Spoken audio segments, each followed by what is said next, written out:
There's so much effort going into this. This is all for the people.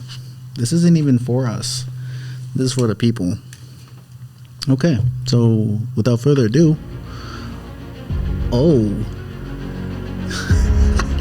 get pumped. It just doesn't get you psyched. I'm not sure what will. Maybe we should put cadence in there. That'd be pretty sweet, actually. If we do cadence and then we like do a voiceover.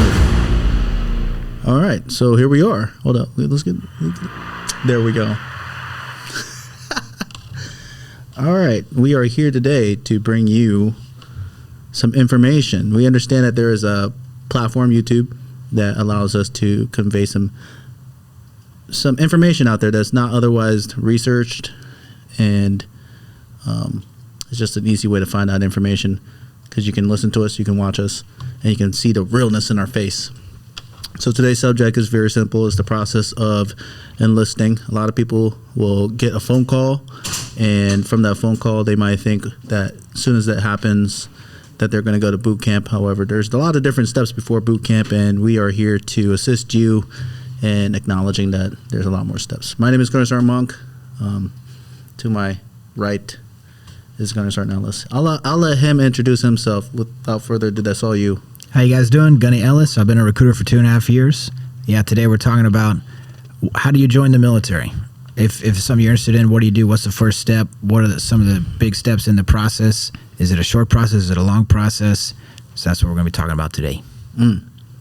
So from the jump, I'll be honest with y'all that when you do get this phone call, it is planned. We don't just call a spur of the moment. A lot of stuff that we do as recruiters are planned because our time is of the essence, and so is yours. We don't want to waste your time. We don't want to waste our time.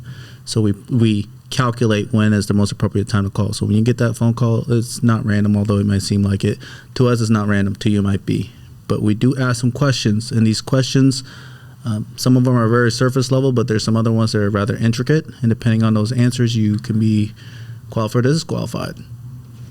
What do you think? Right on. Yeah, so like he was saying, when I got the call, I requested a call about 15 years ago. I went to Marines.com. I was thinking about the military. I wanted to check out the Marine Corps first. I went to Marines.com, and the recruiters called me pretty shortly afterward. And I remember being really confused because they were asking me about my place of birth, my height and weight, any tattoos, do I have any kids, had I been arrested before, like all these personal questions, and I didn't know what was going on. And I told him, I was like, hey, I'm not trying to sign up right now. I'm just trying to learn about it. But now I realize as a recruiter, that's the first step. It has to be, because like he said, we don't want to waste your time. And the fact is, many people are disqualified from the military from the very beginning. And so the number that we say is 70%. 70% of young people in America cannot serve in the military. That's why it's good that you're watching this video, getting information so you can know if it is an option for you. But yeah, so let's talk about after that first phone call, what happens next? So after that first phone call, we will arrange the most appropriate time that works for both parties as far as coming in for a face-to-face meeting. That interaction is very important to us because we want to know the exact person that we're dealing with. Marine Corps is a very small military branch, and a lot of times we'll run into each other in the fleet. Without having that interaction, we don't want to put somebody in the most compromised position and not know who they are as a person. So to our left and right, we do have a belief that the individuals that we have to our left and right are people that we want to serve with. So when we talk to somebody, we're legitimately looking for someone that we want to serve with, because to a capacity or a certain extent, that might be like the scenario that happens in the future. That's right. Yeah. Small Marine Corps. All right. So let's say you come in for that appointment. Yep. You sometimes, if we can, we'd like to meet in our office. That's usually the best place because we can focus on what we're here to do. But we also make home visits. Of course, if you're a student, we want to talk to your parents first and see if they're okay with us stopping by. Usually we just sit around the dinner table and do that as well. Or sometimes I meet people at libraries, if that's the only place that's available where they live, or in the school. Obviously, the school is a great place to meet. And so usually a lot of schools will have like an office that they can set aside for us, or we can meet just anywhere. It doesn't really matter because we're just talking. That's the first step, is just talking, getting that face-to-face. So that's why that's the next step, is that face-to-face. What else happens in that face-to-face meeting? So the face-to-face meeting, we will pull out things called benefit tags. There's quite a few of them. it allows us and allows you, most importantly, to find out whether the Marine Corps is going to be a fit for you or whether the Marine Corps is something that you ultimately want to do after having found out like what we actually offer. What we try to do essentially is find out whether you have some things that are important to you now and also in the future, and how the Marine Corps can align with those goals. I would say you don't want to jump into anything without knowing the end result. And hopefully through that conversation, you can start to paint your own picture as far as what the Marine Corps is as an entity and also what the Marine Corps can do for you. More important, I think anything else than that is like you want to be changed. Like you don't join the Marine Corps because you want to be normal or yourself at that moment. You join the Marine Corps because there's something legitimately there that you want to strike at and hopefully obtain. Well said. That's what it's all about. That's why we do those benefit tags. I believe we are the only branch that has anything like this approach, and that's another thing that makes us unique. We want to learn about who you are and what is it you're trying to achieve in your life, and it might not be just a job. It might not be just getting your college paid for. Those are important things, but there could be other things like leadership and all that, and we'll probably talk about that in some other video. Yeah. Today we're just talking about the process. What else has to happen before the interview, though? Oh, I feel like I'm on a hot seat because I almost don't know. What are you talking about? Well, let's talk about the enlisted screening test. And so when you sit down with a Marine Corps recruiter, he's going to ask you all a bunch of medical questions to see if there's anything that can medically disqualify you off the bat. But another important step is to see if you are mentally qualified. We have a couple ways of doing that. The main one we like to use is called the enlisted screening test. I'm sure you guys have heard of the Asvab. The Asvab is usually 2 hours long. The enlisted screening test is really only the math and English portions from the Asvab.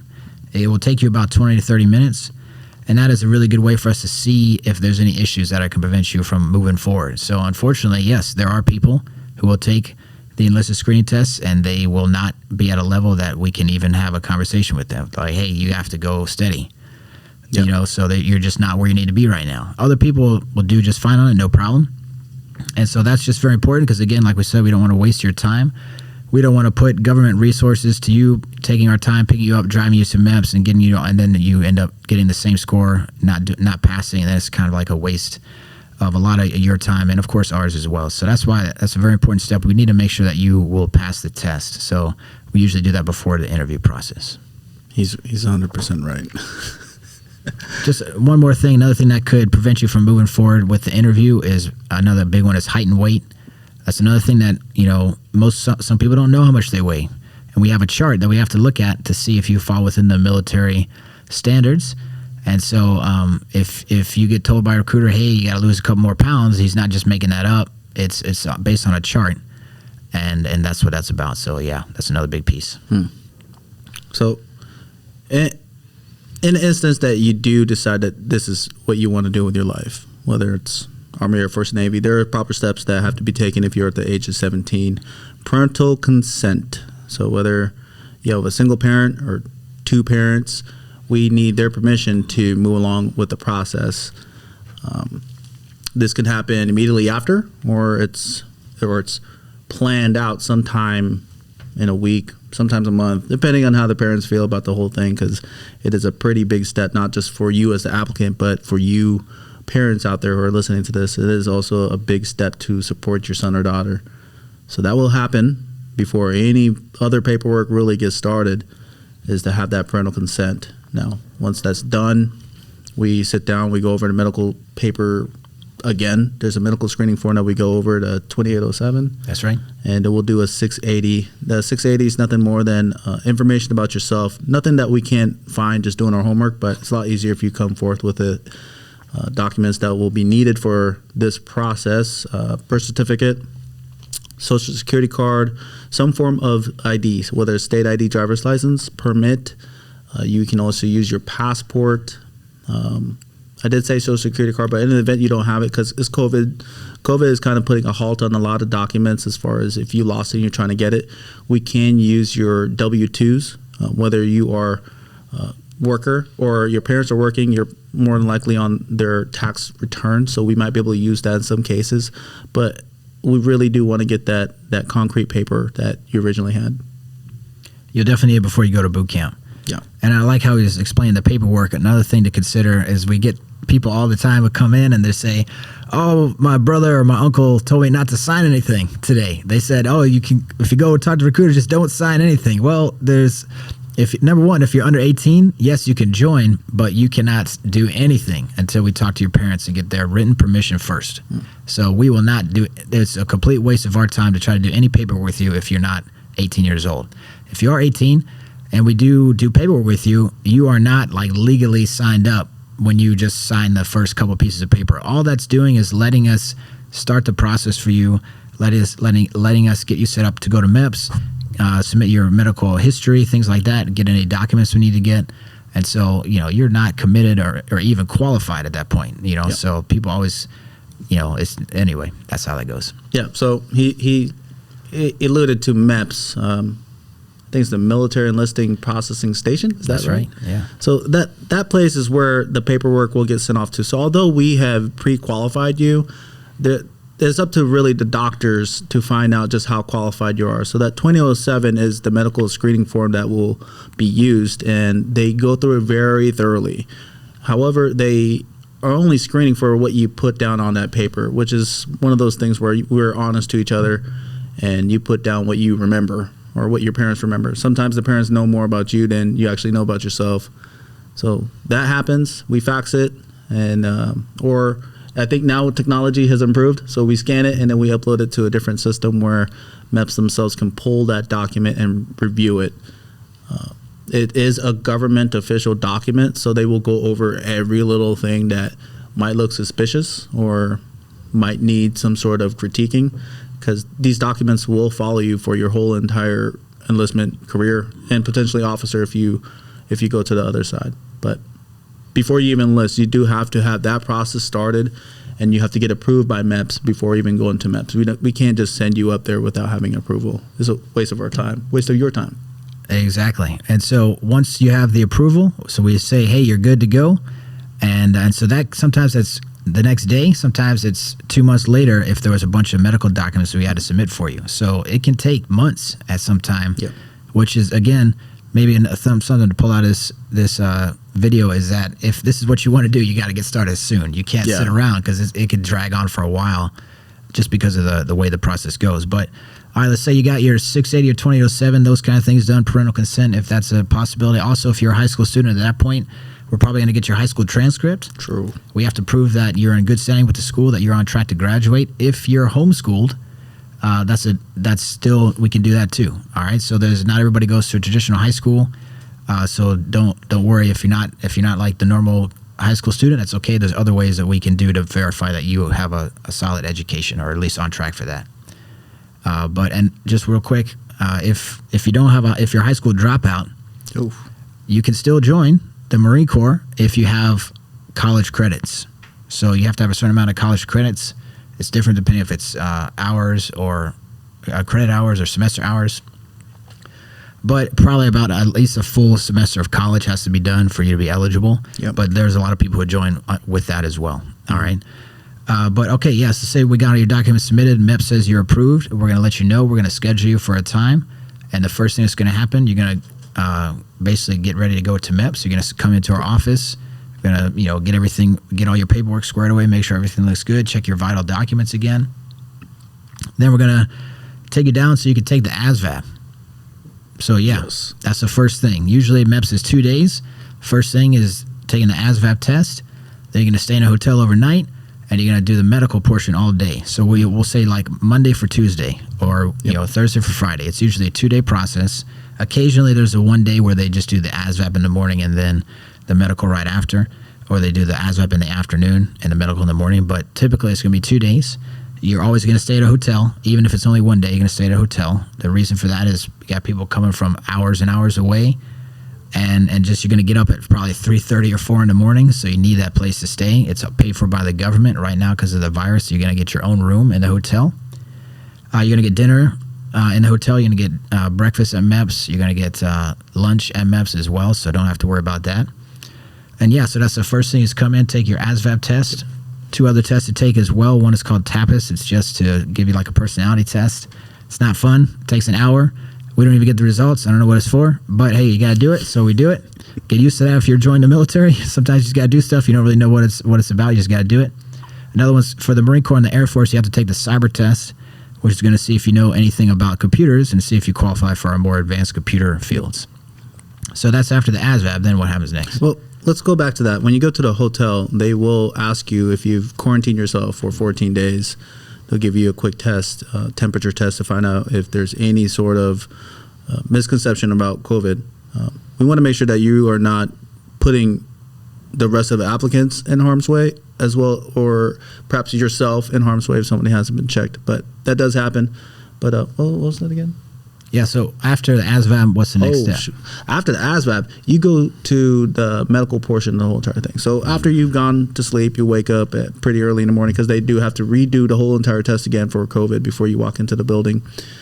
You will go to MEPS. And once you get to MEPS, you'll receive a brief from 2 individuals, 3, depending on who's there. But one thing to note is that your recruiter will check your bag for anything that might be misconstrued as a weapon. So anything that is sharp, definitely ammunition that will be confiscated at box the office. Cutters, combs that look like hand grenades. Yes. Combs that look like switchblade knives. Yeah, anything. Please leave all that at home. Your nunchucks, we don't need them.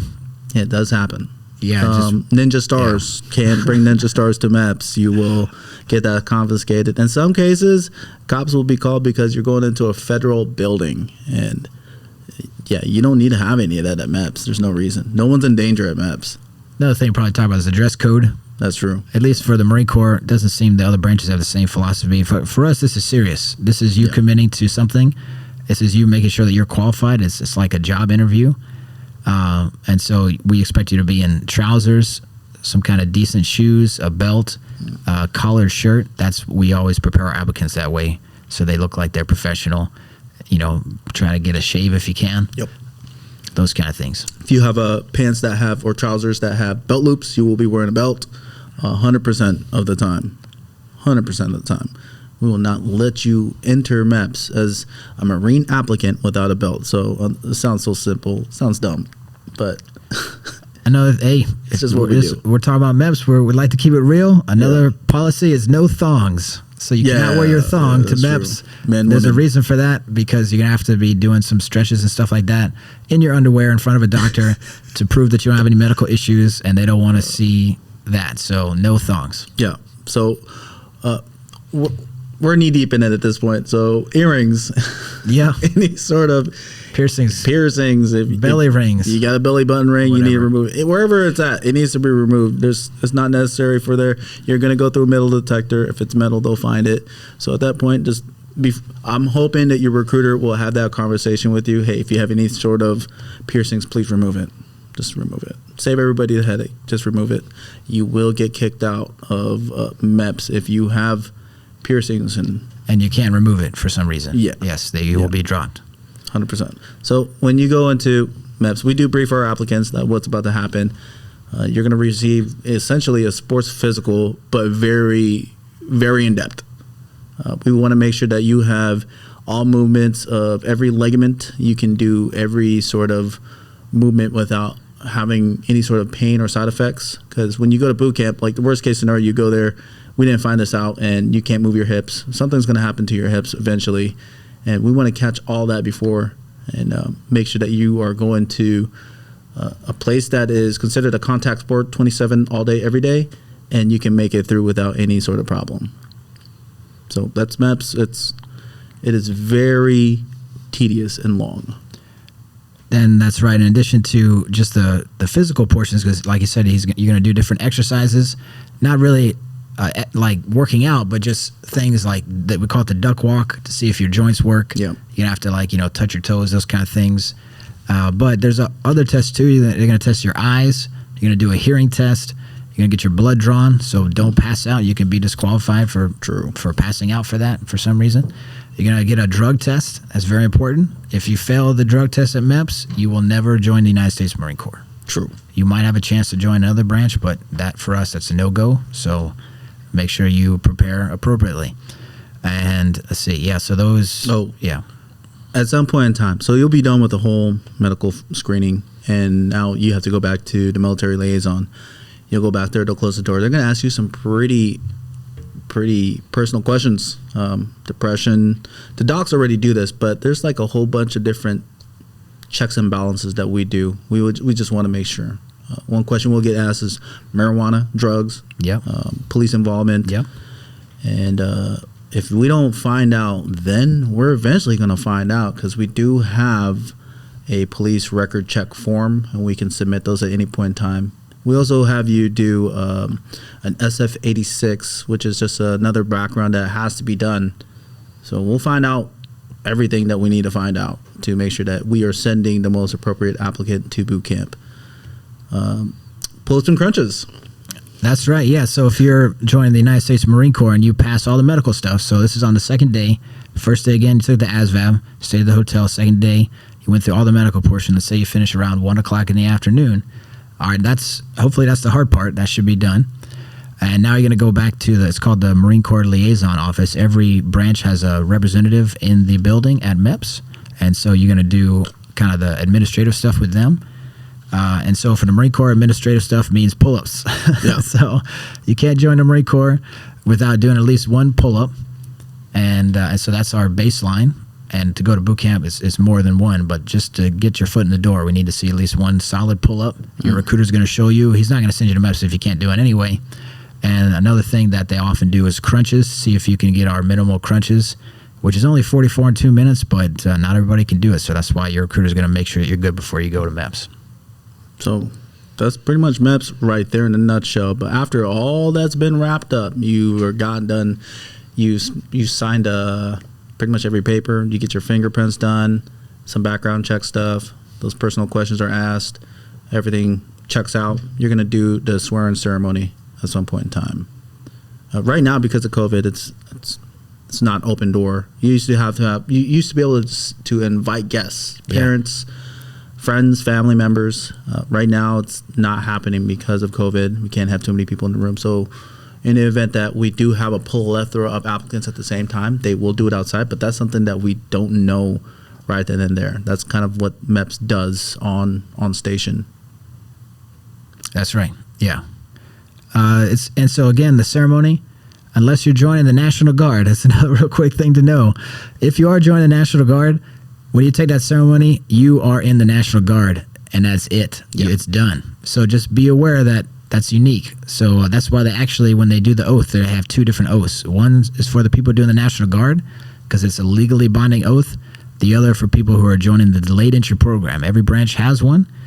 And so what that means is that you've signed the papers, you're qualified, you're basically promising I'm going to boot camp whenever either my ship date comes or I graduate high school, and you're going to get your ship date at MEPS. And so that's why you're there. You're there to join and serve your country, and so that's why you're taking that oath. But so and you can look this up online. I always tell everybody up front, hey, you're not legally bound at that point. You're really not. You are enlisted. Your 8 years of service has begun. Because another thing to keep in mind is everybody joins for 8 years from the time you do your first oath of enlistment. But normally, if you're doing 4 years active, when you do your active time, that's its own time. And then whatever else you serve in what's called the inactive reserves, which basically just means to have your name in a computer system that can call you up if they need you for something crazy. So I've never seen it happen in the Marine Corps, but that's what that is. So yeah. So after your oath of enlistment is completed, your recruiter at some point in time would have gotten a phone call prior to that. He'll be on his way to pick you up. And that is pretty much the whole process tied up in less than 30 minutes. Well, there's a couple more things. But so after MEPS, you're going to go back to at least for the Marine Corps, you're going to go back to the office and you're going to sit down with your recruiter, and he's going to do what's called a welcome aboard brief. True. So now you are officially a United States Marine Corps Poolee. You're not a Marine because you haven't been to boot camp and haven't passed the crucible. That's what makes you a Marine. But you're part of the organization. To some degree, you represent the Marine Corps, and he's going to give you his expectations and the Marine Corps' expectations for how you're going to prepare yourself, how you're going to finish school, and get your graduation so you could be qualified, and then how you are not going to be doing drugs. You're not going to be hanging out with people who do drugs. You're not going to be getting tattoos. Yep. You're not going to be doing all these things that you already said you're not going to do. And so that's when we want to start that off strong, so you understand what the requirement is, what you've gotten yourself into, and usually we do this before and obviously too as well. But just so that's what we call that, the welcome aboard brief, to give you that that expectation. PT. Come to PT. PT. That's what being in the latest program is all about. Really, is come to PT and going to school. Physical fitness is going to be a must. If you want to have an easier time in boot camp, you will leave for boot camp with more than 3 pull-ups, more than 44 crunches in 2 minutes. If you leave with the minimum, expect a very interesting and not hands-on, but a lot more attention when it comes to boot camp from the drill instructors. Do yourself a favor, come to PT. Yeah, get in really good shape before you go. That's like the one thing that you can do that's within your control. If you can control it. PT, your physical fitness, that's part of the reason why you join is you want to be physical fit. You just come to PT. Your recruiters will take you where you need to be. They will make sure that you have to show up. I mean, if we have to drag you sometimes, that's part of the job as a recruiter, but I mean, you signed up because you want a PT. Right on. Well, that's pretty much, so that's the process. There's a lot more stuff behind closed doors that happens, but we just want to get it out there. Like, that is the process. I mean, if you get the phone call, don't think that you're enlisting right then and there, and don't think that you're qualified because you're a star athlete. Amen. Like, star athletes all the time call, and then we tell them, I'm sorry, bro or lady, but you're not qualified. And they have a hard time digesting that, but that phone call, it can help you figure some stuff out in the future. And so if you have not gotten that phone call yet, but you know that you want to find out if you're qualified, go ahead and go to Marines.com right now. Mm-hmm. Put your information in. We will follow up hopefully within 24 hours. That's our goal. Yeah. Now, if you're 12 years old right now, you're motivated, but no, the system's going to tell us when you're like 16 and a half. Then it's not going to tell us, yet. So put your information in there. If you're of the right age, we'll definitely reach out to you. We want to talk to you. And if you happen to be in another area besides our area here, reach out to your local recruiter. Yes. But again, Marines.com is probably the best way to do that. Yep. If you're in an area of Gresham, and our station is unique because it's a big area that we cover from, I would say, tip point of East Portland all the way to LaGrande, Oregon, Pendleton, Hermiston area. That's pretty much our AO.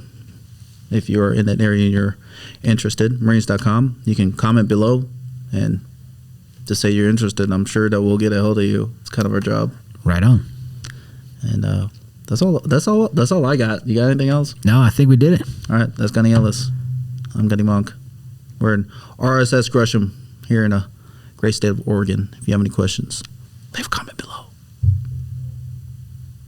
Yeah. All right. Play that song. Oh yeah. Hand clapping. And that's it.